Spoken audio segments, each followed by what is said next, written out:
আসসালামু আলাইকুম। শুরু করতে যাচ্ছি ডার্ক রোমান্স। লিখেছেন মিহির আহমেদ। সে মেরির দিকে তাকিয়ে তারপর রুম থেকে বের হয়ে গেল। মেইন ডোরটা খুলে দিল। সামনে দাঁড়িয়ে আছে তার বন্ধু অভি মির্জা। পেশায় সে একজন ডাক্তার। হাতে হাতে একটি ডাক্তারি সরঞ্জামে ব্যাগ ধরে আছে। ব্যাগটা দেখে বোঝা যায় এতে রয়েছে বিশেষজ্ঞ একজন ডাক্তারের প্রয়োজনীয় সব সরঞ্জাম। সে ইভানকে সরিয়ে দিয়ে সোফায় গিয়ে বসল। ঘন ঘন নিঃশ্বাস নিচ্ছে, যেন কেউ তাকে দৌড়ানি দিয়েছে। হাঁপাতে হাঁপাতে বলল, ভাই, এক গ্লাস পানি দে। ইভান ডোর লাগিয়ে তার কাছে এসে কোনো কথা না বলে অভির শার্টের কলার চেপে ধরে বসা থেকে দাঁড় করালো আর বলল, শালা, তোকে এখানে পানি খাওয়াতে নিয়ে এসেছি।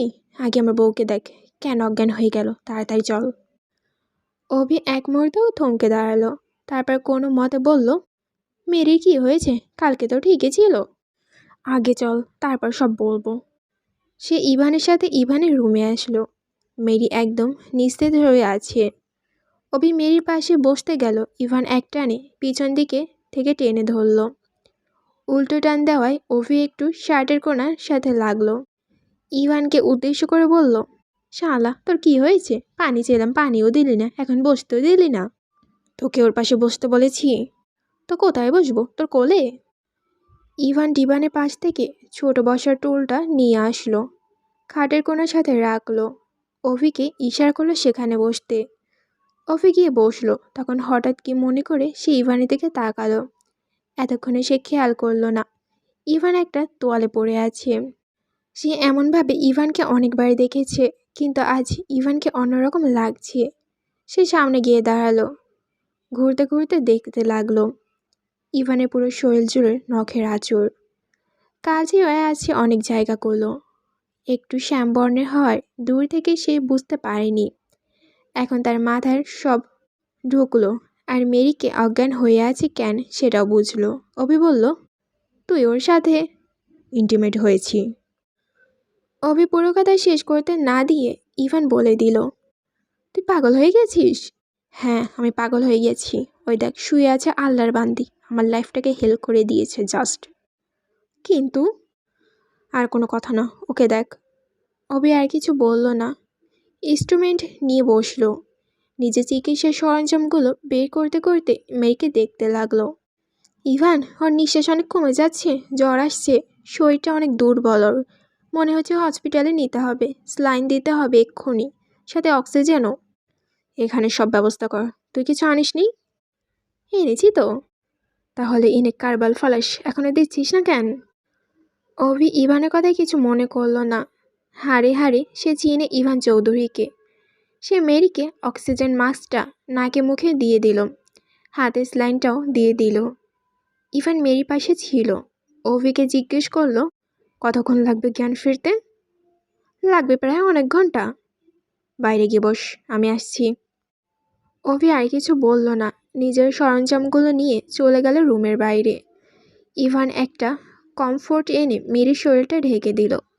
কপালে একটা চুমু খেলো। ওয়ার্ড্রোব থেকে নিজের একটা ট্রাউজার আর শার্ট নিয়ে পরে নিল। তারপর রুম থেকে বের হয়ে গেল। বের হয়ে দেখলো অভি ডাইনিং রুমে বসে বসে পানি খাচ্ছে। ইভান ধীরে এগিয়ে এসে অভির পাশে চেয়ারে বসলো। দুজনের মধ্যে নীরবতা। অভি আর চোখে ইভানকে দেখতে লাগলো। পানি গ্লাসটা টেবিলের উপর রেখে বলল, এমন ক্যারেক্টারলেস হলি কিভাবে? ইভান গম্ভীর কণ্ঠে বলল, এখন কি তোকে দেখিয়ে দেব নাকি কিভাবে হয়েছি? ছি, আমি তোর মতো এত অসভ্য না। এক রাতে মেয়েটাকে আধমরা করে দিয়েছিস। আমার মেশিনের তেল অনেক বেশি, তাই নিতে পারিনি। তোর মতো তো আর পুঁটি মাছ না।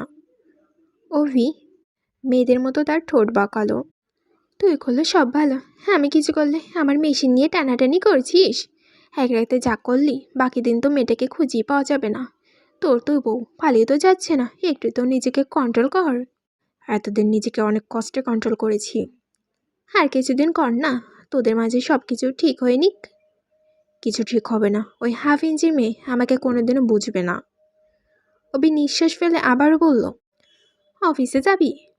না। অভি হাসল। সে নিজেও জানে মেয়েকে এমন অবস্থায় রেখে দুনিয়া উল্টে গেলেও সে যাবে না। ফোনের ওপাশ থেকে ভয়েসটা শুনে সে বুঝেছিল কতটা চিন্তিত ছিল সে।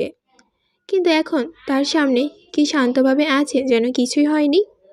চোখ বুলিয়ে ইভানকে বলল, কিছু খেতে দে। ফোনে তোর 5 মিনিটের ধমক শুনে আমি খাওয়া দাওয়া বন্ধ করে চলে আসলাম।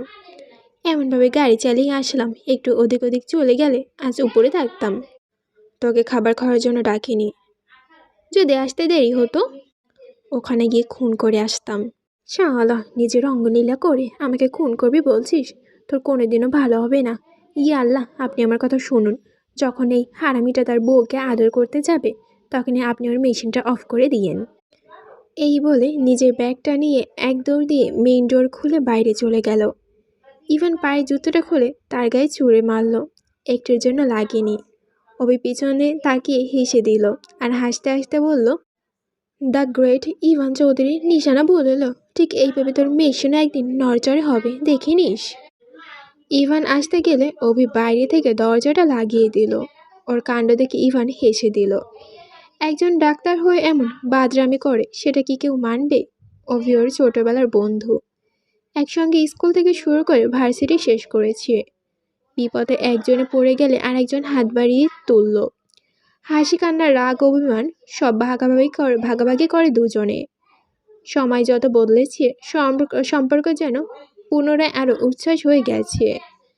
আজ বিপদে পড়ল ইভান জানে ওর পাশে থাকবে সে পুরনো বন্ধুটা, আগের মতো নিঃশব্দে নিঃস্বার্থভাবে। সে কথাগুলো ভেবে রান্নাঘরে চলে গেল। রান্নাঘরে ঢুকে চারপাশে চোখ বুলিয়ে নিল। চুলার পাশে রাখা ছোট একটা পাত্র, পাশে কিছু শাকসবজি, ডিম আর অল্প চাল। সে পাত্র চুলায় বসিয়ে দিল। প্রথমে একটু গরম পানি করলো, তারপর তার মধ্যে সামান্য লবণ ছিটিয়ে দিল। ফ্রিজ খুলে দেখল একটুখানি গাজর, কুমড়া আর কিছু পেঁয়াজ পড়ে আছে। সবগুলো ছোট ছোট টুকরো করে কেটে নিচ্ছে সে। মন দিয়ে সবজি কাটছে। হাতের গতি এত সাবলীল যে বোঝাই যায় এ কাজে ওর অভিজ্ঞতা কম নয়। ছুরি ধার হারিয়ে পাশে টুকরো টুকরো শব্দ করছে, আর কাটিং বোর্ডে খটখট শব্দ ভরে উঠছে রান্নাঘরটা। সবজি কাটতে কাটতে ইভানের হাতে রগগুলো কেমন স্পষ্ট হয়ে উঠছে। পাত্রে সবজিগুলো দিয়ে নাড়াতে লাগলো ধীরে ধীরে। ফুটতে শুরু করেছে সেই গরম বাষ্পের। রান্নাঘরটা কেমন শান্ত গন্ধে ভরে উঠছে। তার একটুখানি ডিম ফেটিয়ে দিয়ে দিল স্যুপের ভেতর। পাতলা এক ধরনের ঘন ভাব তৈরি হলো। শেষে সামান্য আদা আর এক ফোঁটা তেল ছুঁয়ে দিল উপরে, যেন একটু উষ্ণতার শরীরে। চুলার শিখা নিভিয়ে ইভান পাত্র নামিয়ে নিল।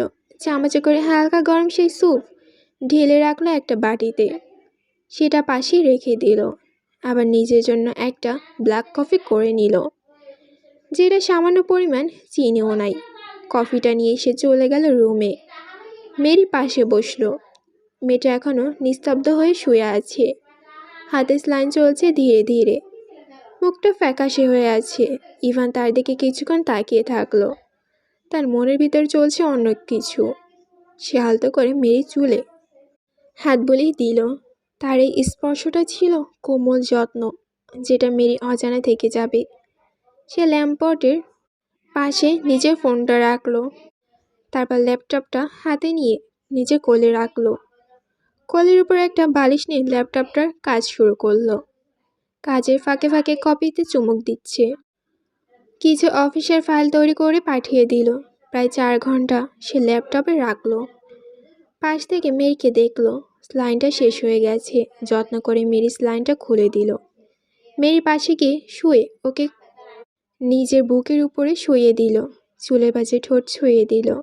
হাত বুলিয়ে ভাবলো মেরির সাথে দেখা হওয়ার দিনগুলো অতীত। দুপুরে রোদের আলো যেন সোনালি ঝলক ছড়াচ্ছে চারদিকে। গাড়ি কাচের ওপর পড়ছে সে রোদের ঝলক। প্রতিটা কণা রোদে যেন খেলা করছে। ইভান গাড়ি চালাচ্ছিল ভিতরে নিজের মনোযোগ ডুবিয়ে। আর বাইরে ঢাকা শহরে কোলাহল, মানুষের ভিড়, মোটরসাইকেল আর রিকশার হট্টগোলের শব্দ। সবই যেন তার ধৈর্য পরীক্ষা করেছে। রাস্তা জ্যামের মাঝেও সে তার গাড়ি ধীরে ধীরে এগোচ্ছে।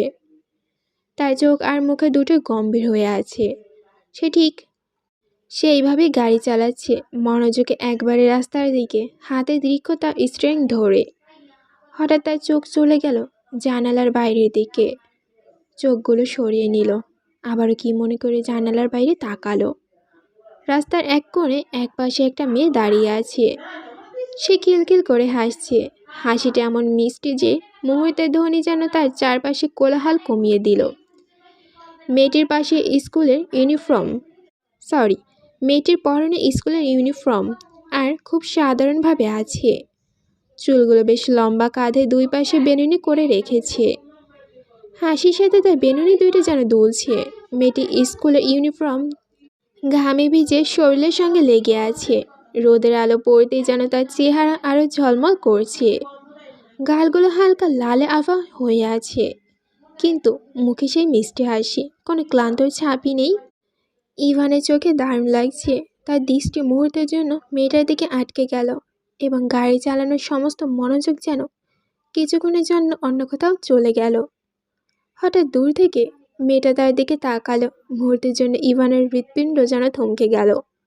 গাড়ির ভিতরে সে একেবারে স্থির হয়ে রইল এবং কিছু বিস্ময়।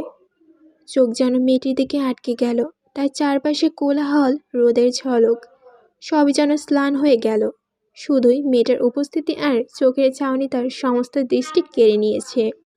হাতে দীর্ঘভাবে স্টিয়ারিং ধরে মেয়েটির দিকে তাকিয়ে আনমনে দুটো গানের লাইন আওড়ালো। আজ এক নাম না জানা কোনো পাখি, আজ এলো কোনো এক অজানা বিকেল। হঠাৎ পিছন থেকে গাড়ি হর্নের শব্দ শুনে তার ধ্যান ভাঙল। ঘাড় ঘুরিয়ে পিছনের দিকে তাকালো। পুরো পিছনের রাস্তা যেন এক মুহূর্তে জ্যাম আটকে গেছে। আশেপাশের লোকজন তাকে কিছু বলছে, কিন্তু সে এমনভাবে ডুবে আছে যেন তার সে শব্দ কানেই যাচ্ছে না। সে কোনো হট্টগোল শুনতেই পারছে না। সে দ্রুত গাড়িটা একপাশে নিয়ে গেল। পাশে থাকা জানালা দিয়ে আবারও তাকিয়ে দেখল মেয়েটা কি এখনো আছে, কিন্তু কোথায়? মেয়েটার ছায়াও নেই। সে বারবার চোখ ঘুরে খুঁজল, না পেয়ে নিরাশ হলো। তবু মনের ভিতর এক অদ্ভুত অনুভূতি বলছে যেন সে এই মেয়েটাকে 1000 বছর ধরে চেনে।